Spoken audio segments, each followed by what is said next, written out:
Curtain alert. Curtain alert. Hey, sound the curtain alarm because, yeah, there's curtains in here now. I'm moving up in the world. I've never lived in a house with curtains. I've never lived in a house with drapes or window coverings. I've never lived in a house before. But enough about that. This isn't why are you asking about worldly, childish things? Because it's time to talk about a big boy movie now, okay? Time to talk about a big boy movie, and so you be quiet. So what that is, oh boy, a doozy that I only watched for the first time this year. That's mostly what these are. Okay, this is Demolition Man. Demolition Man.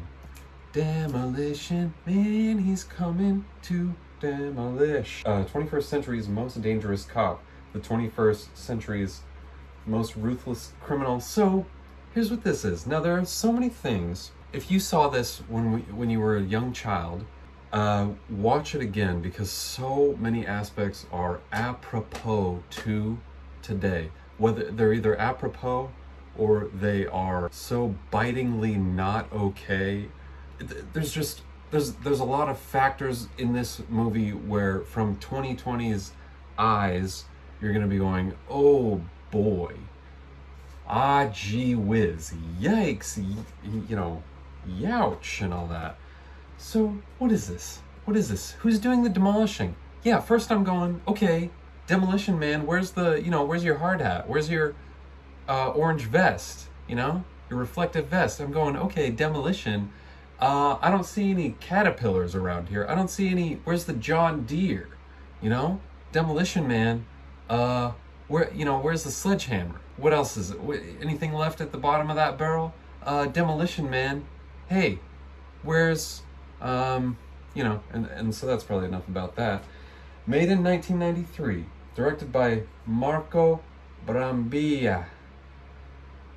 In his first and only feature film directorial role, whatever that means. It's got Sylvester Stallone. It's got Wesley Snipes, huge stars at the time. Young Sandra Bullock, who probably wishes this film was, wiped from her career. And we've got Nigel Hawthorne, cheerio, Nigel, sort of for anyone who's heard of the UK, that's kind of a cute voice for you to recognize. This thing, okay, it opens 1996, Los Angeles. It's a sort of helicopter shot. Los Angeles is in a complete police state. It's all burning, rioting in the streets, except 100 times worse than what we see right now in our actual country. It's pandemonium. There is no peace left whatsoever. It is basically renegades in the streets fighting off militarized police. And so right there, you see. Now, in this context, back in squeaky clean, innocent 1993, when we were like, oh yeah, everything's gonna be fine. This is all good. Giant corporations have hidden climate science for years, and there's crookedness going on left and right all around us. But we are, eating our little popcorn in our little footy pajamas on Friday night after our parents went to Blockbuster and got this. Anyhow, Sylvester Stallone comes in on a helicopter, and they're like, go, go, go. And we're in this context rooting for the cops. They go in. Wesley Snipes, Simon Phoenix. He's a crime boss, drug lord. And this guy, you can't get this guy to be worried about anything. Simon Phoenix, he's solid as a dang rock. He's solid as he's solid as like a concrete driveway with like a 5-star rating sort of contractor who comes in. And this guy is not messing around with you. He is going to get that thing solid, consistent, level, inch by inch. That is the Simon Phoenix I'm talking about. You got another Simon Phoenix? Wrong one, pal. Keep checking the white pages. Keep checking your little book face, all right? Wrong.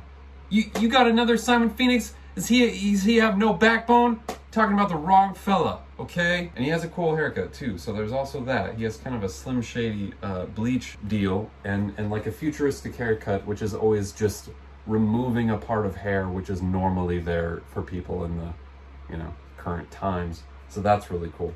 This guy, see, this movie suffers from a number of things. Bad writing is one of them. Wesley Snipes' character, he's just a vanilla villain with no motive whatsoever other than to just be a bad guy and to like run around doing puns. He repeats this line, Simon says, because his first name is Simon and they barely establish that in the movie, if at all. Everybody calls him Phoenix. So it's like we don't really know his name's Simon. So him saying, Simon says, die. Simon says, time to get your spine kicked in half or something. It doesn't really work and it's not funny. Who were the writers at this time that were like, hey, a pun, a really evil guy uses puns. Like he's supposedly a crime genius. And the best material he has is some puns. There's a point where Sylvester Stallone is dangling, this is the climax of the film, so spoiler, and whatever the second word that comes after that is. Stallone is dangling from a big metal mechanism, and Wesley Snipes says, hey, you've heard of the long arm of the law, and I'm sure the theater just erupted with laughter, because it's like, dang, who's writing this? Jim Gaffigan? Dang, who's on this? Conan O'Brien? And whatever and just fill in the blank for whatever comics you like and whoever is a funny guy or girl today. And in 1993, they were just like, long arm of the law, Simon says die. Oh my gosh, funny. Funny words happen in this one. So, Stallone, he accidentally blows up some hostages. Not such a good cop after all, are ya, Sly? Sorry, pal. And he saves Mr. Crazy Man, Mr. Phoenix. They run out of a building in the cold opening. That's called the cold opening. Here in the biz, when there's sort of like a little miniature action sequence at the beginning of a movie and it doesn't really, and nothing really ever other that needs to happen about the whole main plot takes place there, but it's just kind of like here's a little sample of what you're in for. Here's the taster spoon from Cold Stone. Here's what you're in for when you get the gotta have it. In the cold opening, this is what happens. And Sylvester Stallone goes in there. Boom. Can't handle the confrontation. Some hostages die. He goes to prison for something that he did do, but he did it on accident. He didn't know a bunch of people were going to die in an explosion. And so he gets cryo-frozen for years and years, because in the future that is how they treat criminals. I'm reaching already the 10-minute mark, which used to be kind of my deadline, but now I don't give a shit. What is this? I'm just going to keep talking. If you stopped watching, I probably can agree with that. I guess this is a podcast now. This is a Joe Rogan podcast right now. Yeah, in the future they freeze criminals, which, there's a part of that is enormously deranged, and there's a part of that is sort of kind of smart. I don't know. On the one hand, to the person, the sentence would be instantaneous. You just go to sleep and you wake up.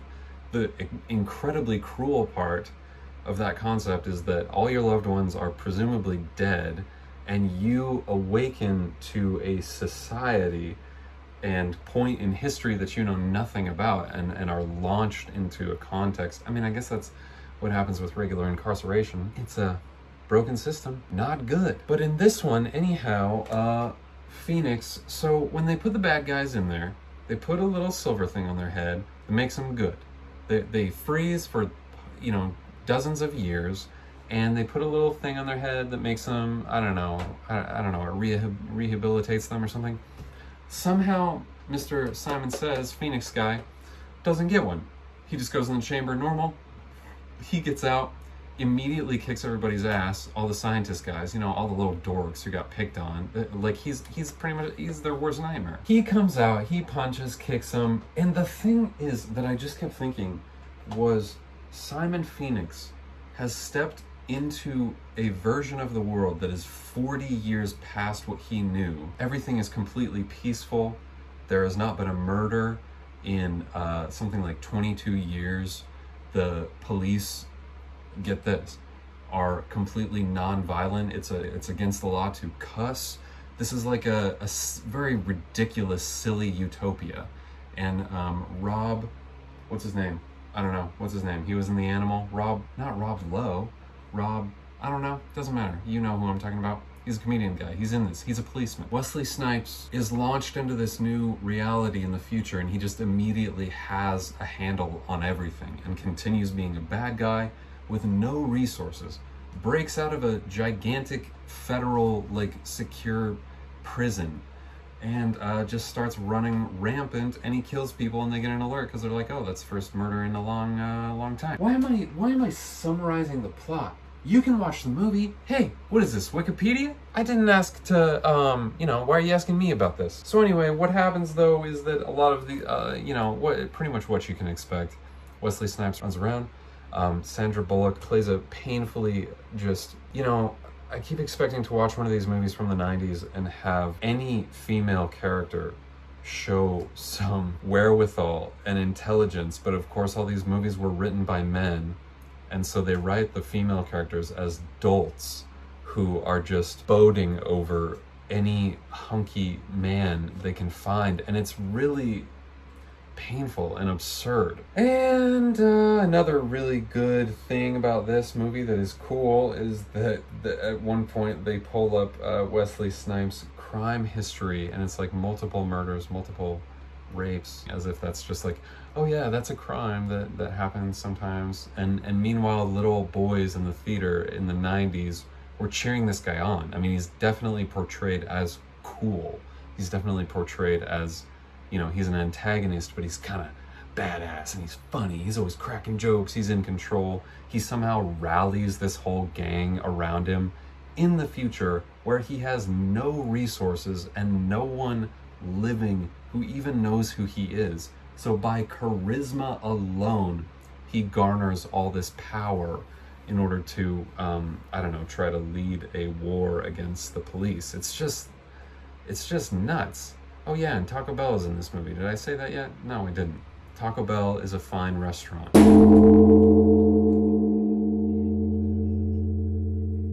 It's a gigantic marketing gimmick, of course, but it's just funny thinking how people loved Taco Bell in the 90s, and I guarantee Taco Bell gave some money to this film to have their name prominently featured in it.